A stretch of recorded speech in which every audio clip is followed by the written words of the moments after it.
자, 이렇게 해서 기본적인 레이아웃들을 조금 설정을 했습니다. 자, 그런데 여기에 우리가 설정해야 될 세세한 내용들, 또 테두리 설정 부분들을 조금 조절을 해야 될 것 같은데요. 지금 보면 등록번호라고 나와 있는 부분부터 조금 하나씩 해보겠습니다. 자, 등록번호는 앞서 제가 소개드린 것처럼 숫자 3자리 빼기 2자리 빼기 4자리 숫자가 나오도록 설정을 바꿔주고 싶다고 말씀드렸었죠. 자, 그렇게 설정하려면은 여기에 사용자 지정 서식을 쓰셔야 됩니다. 표시 형식 중에 내가 마음대로 형식을 쓸 수 있다. 뭐 또 생각나는 거는 0, 명, 그죠? 샵, 코마, 샵, 0 이런 것들이 막 생각이 나실 텐데요. 숫자를 표시할 때는 0, 그 다음에 샵, 이 두 가지를 쓸 수 있는데 0을 자릿수만큼 쭉 표시하게 되면 자릿수를 0으로 채워주게 됩니다. 자, 그걸 여기에 써주시면 되거든요. 자, 셀 서식에 가겠습니다. 표시 형식에 사용자 지정을 갈 거고요. 여기 형식 부분을 작성을 할 건데 여기다가 뭐라고 적으시면 될 것 같냐면 자, 세 자리 숫자죠. 자, 000 해서 앞에부터 자리를 채워주는 거예요. 빼기 00 빼기 0000 하게 되면 숫자 세 자리 빼기 두 자리 빼기 네 자리 형태의 형식이 적용돼서 여기 보게 되면 미리 보기 형태의 세 자리 빼기 두 자리 빼기 네 자리 숫자가 나오게 되죠. 그냥 우리는 아까 스트레이트로 적었을 뿐인데 사이사이에 하이픈이 표시가 되는 걸 볼 수 있습니다.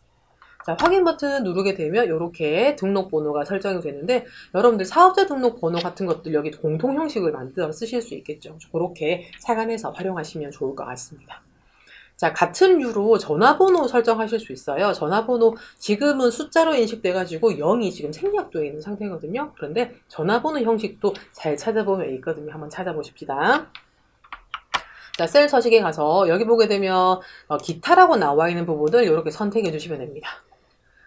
자, 루마니아어 잘 쓰실 수 있는 분은 하시면 돼요. 그런데 저는 못하기 때문에 한국어로 맞추겠습니다. 자, 이렇게 끝까지 내려가게 되면 한국어를 맞추실 수가 있어요.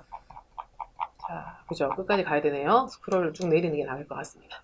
자, 한국어를 맞추시게 되면 여기 다양한 형식들이 있는데 이 중에 우리는 이제 전화번호를 선택하면 되겠죠? 지금 보게 되면 051 이거는 세 자리 국번 형태에 되어 있습니다. 이렇게 선택해 주시게 되면 앞에 0이 채워지면서 괄호와 빼기가 이렇게 같이 전화번호 형태로 들어가 있는 걸 볼 수 있고요. 확인 버튼 누르게 되면 이렇게 바뀌는 걸 볼 수 있는데 요즘에 전화번호 형태가 아주 다양하죠? 지역번호가 두 자리부터 네 자리까지 뭐 다양하고요. 그 다음에 자릿수도 뭐 세 자리가 아니라 네 자리 빼기 세 자리 뭐 이런 식으로 해서 자기 마음대로 뭔가 표시하는 형식들이 달라서 오히려 전화번호 형식은 쓸 수 있구나라는 정도만 아시면 되고요. 그냥 괄호와 빼기 이런 것들을 같이 포함해서 그냥 다이렉트로 입력하시는 게 훨씬 더 나으실 수 있습니다. 너무 변동사항들이 많고 그죠? 다양한 경우의 수들이 있기 때문에 아예 전화번호는 그냥 텍스트화해서 그냥 입력을 하시는 게 낫겠다라는 생각 할 수 있을 것 같습니다. 자, 그러면은 이제 조금 테두리를 조금 점검해보고 우리가 지난 시간에 배웠었던 데이터 유효성 검사까지 한번 적용해보면 될 것 같습니다. 자, 공급자라고 나와 있는 전체 범위는 바깥쪽에 굵은 상자 테두리로 설정을 해보면 좋을 것 같아요. 조금 굵어졌죠, 그죠? 그 다음에 번호부터 공급가액 나와 있는 부분 아래쪽에 비고 합계 금액 나와 있는 I31이라 나와 있는 셀까지 선택을 해줄 거고요. 바깥쪽 테두리는 굵게 해주면 좋을 것 같습니다.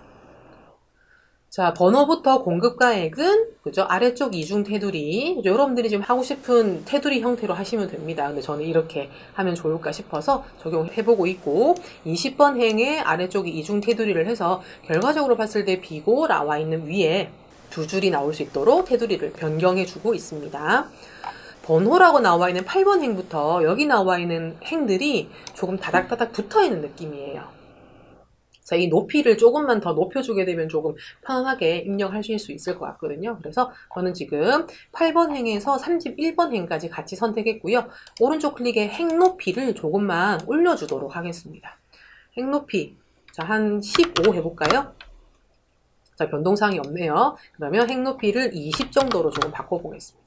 하게 되면 조금 높아진 상태가 되겠죠. 이렇게 해서 바꿔주시면 되고요.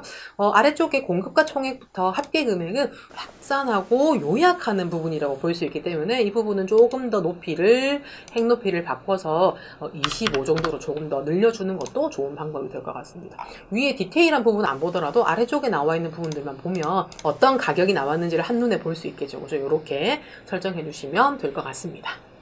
자, 이렇게 지금 모양들을 다 만들었고요. 이제 마지막 하나 남았습니다. 자, 여기 보게 되면 품명을 적도록 되어 있는데요. 우리가 품명을 적어도 돼요. 그런데 상품 목록 시트 한번 가볼까요? 하게 되면 이런 물품들을 우리가 구비를 하고 있고 이거를 판매를 할 건데 이거를 일일이 복사 용지, 스피커, 뭐 스케줄러 이렇게 입력을 해도 되겠지만 입력되어 있는 걸 그냥 선택해서 입력하는 게 훨씬 빠르겠죠. 모르면은 이렇게 타이핑을 해야 되겠지만 알면은 적용을 해서 쓰시면 되는 거잖아요. 자, 이 기능이 데이터 유효성 검사라고 했었습니다. 지난번에 우리 예시에서는 자체라고 나와 있는 부분에 OX 중에 선택할 수 있도록 하는 예시를 우리 적용한 적이 있었거든요. 잘 기억을 더듬으면 있습니다. 자, 그러면 C9에서 그죠? C28까지 나와 있는 영역을 이렇게 선택을 해주겠습니다. 한 번에 보이시죠? 선택을 했고 이 상태에서 여기다가 선택해서 상품을 선택해서 입력할 수 있도록 하는 데이터의 데이터 유효성 검사를 적용하러 가겠습니다. 데이터의 데이터 유효성 검사 가실게요. 하게 되면 여기에 설정이라는 부분이 있고요. 이 설정 부분에 모든 값이 아니라 목록이라는 부분에 지난번에는 여기에 OX를 입력을 했지만 여기에 우리가 입력되어 있는 범위를 셀 범위를 그냥 잡으면 되겠습니다. 자, 여기서 하나 체크할 부분은요. 여기 오른쪽에 보면 이런 아이콘이 나와 있는 칸이 있습니다. 없는 칸도 있는데 없는 칸은 그냥 입력을 해야 되는 칸이고요. 직접 우리가 타이핑을 해서 입력을 해야 되는 칸이고요. 오른쪽에 나와 있는 이런 아이콘이 나와 있다면 셀을 바로 다이렉트로 선택해서 입력을 할 수도 있습니다. 자, 그거 잘 기억하셔야 되겠죠? 자, 지금은 이런 아이콘이 나와 있기 때문에 눌러도 되지만 안 눌러도 상관없습니다. 자, 원본이라 나와 있는 부분에 커서를 두고 여기 원본, 즉 상품 품명에 나와서 내가 선택하도록 목록을 제공할 부분이 아까 상품 목록 시트에 있었죠? 자, 이 상태에서 상품 목록 시트에 상품명이라는 글자는 안 나와도 되죠. 내가 선택해서 입력할 입력 값이 아니잖아요.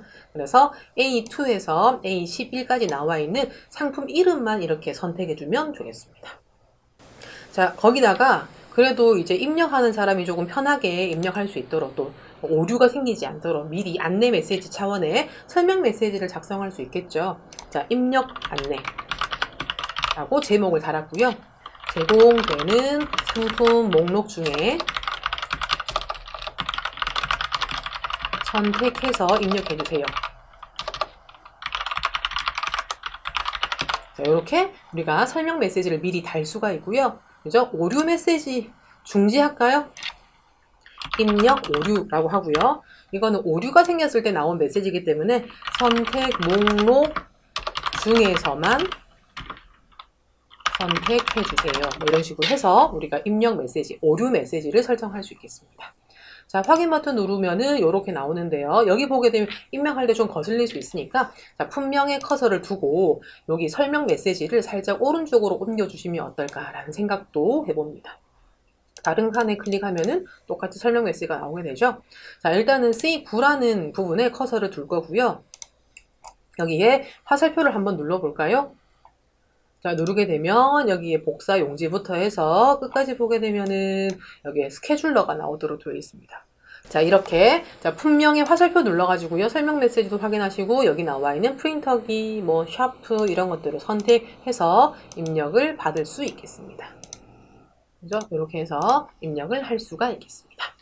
자, 이렇게 하게 되면 우리가 입력된 데이터를 바탕으로 해서 규격과 단가 값을 읽어오는 거, 그 다음에 수량을 입력하게 되면 공급가액을 구할 수 있도록 하는 거, 이런 것들은 함수의 도움을 조금 받으면 되는 거거든요. 그래서 함수 공부를 하시고 와야 된다는 말이죠. 기능과 관련된 부분은 우리가 함수 공부를 다 마스터하시고 난 다음에 다시 와서 우리가 수정하도록 하겠습니다. 자, 어떻게 견적서 레이아웃 설정하기 잘 해보셨나요? 조금 빠르게 진행된 부분도 있긴 하지만 살짝 다시 리뷰 하실 수 있으면 다시 영상을 돌려서 하는 부분들 잠시 스탑했다가 작업을 같이 이어나가시면 어떨까 싶고요. 지금 하셨던 내용들만 충분히 잘 하시면은 그죠? 하수를 넘기신 상태가 되겠습니다. 우리 레벨을 이제 업시킨 상태가 된다고 보시면 되고요. 다음 시간에는요, 실무 함수가 이제 드디어 시작하게 됩니다. 실무에 쓰는 함수, 통계 함수부터 다양한 함수들이 예정되어 있으니까 머리를 잘 식히고 돌아오시면 될 것 같습니다. 다음 시간에 뵐게요.